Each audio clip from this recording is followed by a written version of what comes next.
about I Netflix. want to check my texts. You're out, right? Help me, please.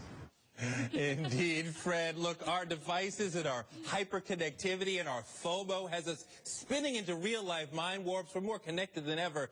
But do we have less connection with the people in our lives? Our next guest says despite all that connectivity, he's never felt so alone. But don't cry for him, Argentina. He's a true genius who can help show us the way out of this morass. He's David Shing's AOL's digital prophet. And if you want to look into the future of technology and how it'll shape our lives, he's the man to talk to. It's an honor to have the brilliant David Shing at the table. You talk about one of the things you see for the future, a more useful connectivity coming from smarter wearable computers. And not just Google Glass, but computers in your clothes that will boost, that will power out what you've done, the information about your day, to useful people, not just to your Twitter feed of, oh, I burned 2,000 today, but to your yoga teacher, to your personal trainer, so that that information becomes more valuable to you. Talk a little bit about that future. Well, a lot of what we look at today is just self-quantification, which is, you know, if I do measure myself, that's great, but my friends don't really give a rat's whether I've walked 2,000 steps or not. Really, they don't. And that becomes, you know, passé pretty quickly. But if people actually were to say, I want multi-quant, which is, I want my yoga instructor to know what I've done because maybe I should be doing a different pattern, that becomes really, really useful.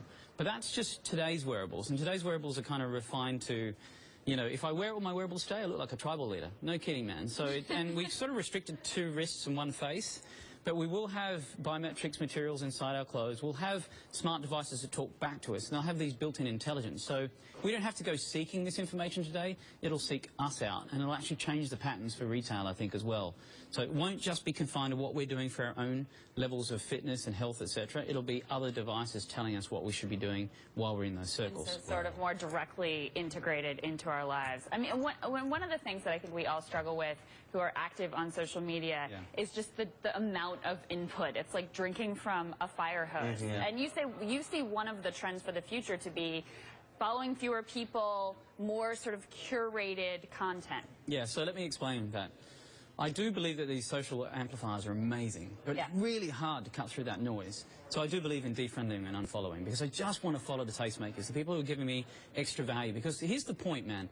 There is absolutely a finite amount of time in your day. Right. There's absolutely unlimited amount of distractions. So given that's the case, I think what we need to do is think about what do we want to come back to. Because I think brands and even technology companies, and we're one of them, AOL's a media and technology company, and we love to make sure we build these curated places for people.